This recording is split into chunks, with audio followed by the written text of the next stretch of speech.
क्या कारण रहा या फिर क्या वजह रही कि आपको अपनी पार्टी का विलय जेबी केसेस में करना पड़ा? लोकसभा का चुनाव, विधानसभा का चुनाव बिल्कुल नज़दीक है, बिल्कुल सर पर है और राष्ट्रीय पार्टियों का हेलीकॉप्टर घूमने लगा है। तो हम लोगों को चाहिए कि हम लोग क्रांतिकारियों का टोला भी एक बार घूरे। और तो ऐसा नहीं लगता कहीं आपने अपने कार्यकर्ताओं को धोखे में रखा कि आप जयराम की पार्टी के नहीं हैं? इतने दिनों तक ये चला। हम लोगों ने शुरू में कहा कि हमारा समान विचारधारा है, हम एक विचारधारा के साथ चलते हैं, चाहे जयराम बाबू का विचारधारा हो, चाहे रिजवान क्रांतिकारी का विचारधारा हो। हम लोगों का विचारधारा एक ही है कि झारखंड का कैसे उद्धार हो। ये झारखंड का तकदीर नहीं, ये झारखंड की तस्वीर नहीं। अमित भाई, बहुत दर्द होता है, हमारे लोगों ने बहुत पीड़ा सहा है। हमारे रिजवान आया है, जयराम आया है, अपने राज्यवासियों के लिए अगर फिर से एक बार बलिदान देना पड़ेगा तो बिरसा बनकर बलिदान देंगे, शेख भिखारी बनकर बलिदान देंगे, विनोद बाबू, तिलका मांझी, नीलांबर पीतांबर बनकर बलिदान देंगे। लोकसभा लड़ेंगे या विधानसभा लड़ेंगे? लोकसभा लड़ेंगे तो कहां से लड़ेंगे?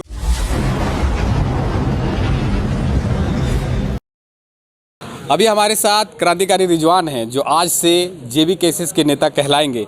रिजवान, सबसे पहले तो बधाई, आप जेबी केसेस ज्वाइन कर लिए हैं। आपको भी धन्यवाद कि आपने कवर करने का काम किया। हमने नेता नहीं, हमने हमेशा बेटा का लक़ब के साथ आगे बढ़ा है। अच्छा, क्या कारण रहा या फिर क्या वजह रही कि आपको अपनी पार्टी का विलय जेबी केसेस में करना पड़ा? देखो, ये विलय वाली बात अभी नहीं हुई। हमारा जो आदेश होगा, शीर्ष नेतृत्व का जो आदेश होगा, हम लोग पालन करने का काम करेंगे। हमने एक संगठन को लेकर चला था पूरे राज्य में, और पूरे राज्य के लोगों के बीच में हमने हर समुदाय के लोगों के बीच में गया, विशेषकर मुस्लिम वर्ग के लोगों के बीच में गया है। चूँकि हमारे लोगों ने इस पर अपनी भागीदारी कम रूप से तय किया था। आपने देखा होगा कि शुरुआती दौर में जब हमारी आंदोलन बोकारो और धनबाद की धरती से शुरू हुई, उस वक्त कुछ विशेष समुदाय के लोग ही थे, लेकिन हमारे वर्ग के लोगों की इसमें भूमिका बहुत कम थी। हम लोगों ने 4-5 विधानसभा, 6 विधानसभा, सरफराज मौलाना साहब यहाँ उपस्थित थे, सारे लोगों की मौजूदगी में हम लोगों ने एक बड़ा बैठक बुलाया और फिर हम लोगों ने वहाँ से निर्णय लिया।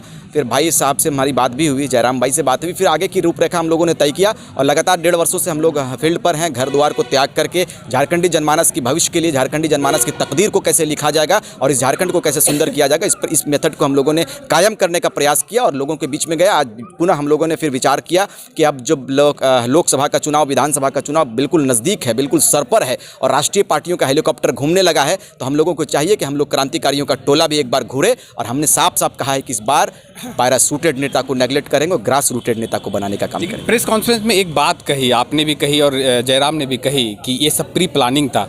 तो ऐसा नहीं लगता कहीं आपने अपने कार्यकर्ताओं को धोखे में रखा कि आप जयराम की पार्टी के नहीं हैं? इतने दिनों तक ये चला। नहीं, मैं इस बात को रिपीट करूंगा, आपके बातों को मैं काटूंगा। मैंने हमेशा, हमारे बीच में शाहिद भाई हैं, हमारे बीच में मोहसिन भाई हैं और तमाम हमारे लोग हैं, हमने कभी भी अपने लोगों को डार्क में नहीं रखा। हम लोगों ने शुरू में कहा कि हमारा समान विचारधारा है, हम एक विचारधारा के साथ चलते हैं, चाहे जयराम बाबू का विचारधारा हो, चाहे रिजवान क्रांतिकारी का विचारधारा हो। हम लोगों का विचारधारा एक ही है कि झारखंड का कैसे उद्धार हो, झारखंड के लोगों की तकदीर कैसे संवरे, झारखंड में जो पलायन की स्थिति है इस पर कैसे अंकुश लगाया जाए। झारखंड में हमारी माँओं के साथ में, हमारी बहनों के साथ में जो सौतेला व्यवहार किया जाता है। केरला की बेटियां यदि बाहर प्रदेश में जाती है तो या तो नर्स बनकर जाती है, शिक्षिका बनकर जाती है। हमारे प्रदेश की अगर बेटियां पलायन करती है तो बहुत अफसोस और बिल्कुल विडंबना है इस राज्य की कि तकदीर हमारा देख लीजिए, या तो फिर किसी के घर की दाई, क्या किसी के घर की नौकरानी बनकर जाती है। आपको विश्वास नहीं लगेगा अमित भाई, मैं एक बार एलएपी एक्सप्रेस से आ रहा था रांची के लिए, मैंने देखा कि एक बिल्कुल आप मैं ये कह सकता हूँ कि रामगढ़ के बगल के गाँव की, सुदूर गाँव की बेटी जा रही थी। हमने कहा कि बहन कहाँ जा रही हो? उसने कहा कि मैं जा रहा हूँ केरला, और वो काम करने किसी एनजीओ के तहत जा रही, रो रही थी। मुझे दर्द लगा। मैंने कहा कि बताओ, इतनी छोटी बच्ची है और बिल्कुल पलायन जारी, क्या उनकी सुरक्षा हो सकती? बताओ मुझे आप। ये झारखंड का तकदीर नहीं, ये झारखंड की तस्वीर नहीं। अमित भाई, बहुत दर्द होता है, हमारे लोगों ने बहुत पीड़ा सहा है, हमारे लोगों ने बहुत दर्द सहा है। हमारे लोगों ने बिरसा के सपनों को साकार करने के लिए जब आगे आया है, इन बड़ी बड़ी राजनीतिक पार्टियों ने उसके दामन को तोड़ने का काम किया, उनके हाथों को तोड़ने का काम किया है। लेकिन आपके चैनल के माध्यम से आश्वस्त कर देना चाहते हैं अपने राज्यवासियों को कि रिजवान आया है, जयराम आया है, अपने राज्यवासियों के लिए अगर फिर से एक बार बलिदान देना पड़ेगा तो बिरसा बनकर बलिदान देंगे, शेख भिखारी बनकर बलिदान देंगे, विनोद बाबू, तिलका मांझी, नीलांबर पीतांबर बनकर बलिदान देंगे और अपने लोगों की सुरक्षा के लिए हम हमेशा तैयार रहेंगे। एक बार फिर लोकसभा का चुनाव है, विधानसभा का चुनाव है, बिल्कुल मुस्तैदी का हम लोग बिल्कुल एकजुटता का परिचय देंगे और विजय प्राप्त करेंगे और अपने लोगों को दिल्ली भेजने का काम करेंगे। लोकसभा लड़ेंगे या विधानसभा लड़ेंगे? लोकसभा लड़ेंगे तो कहां से लड़ेंगे? दोनों लड़ेंगे, दोनों लड़ेंगे। कहां से लड़ेंगे? ये निर्णय शीर्ष का है।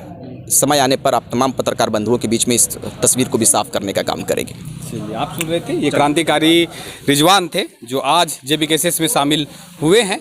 मेरा नाम है अमित और आप देख रहे थे द पंचायत व्यूज। नमस्कार। Sponsored by Gemini Circus.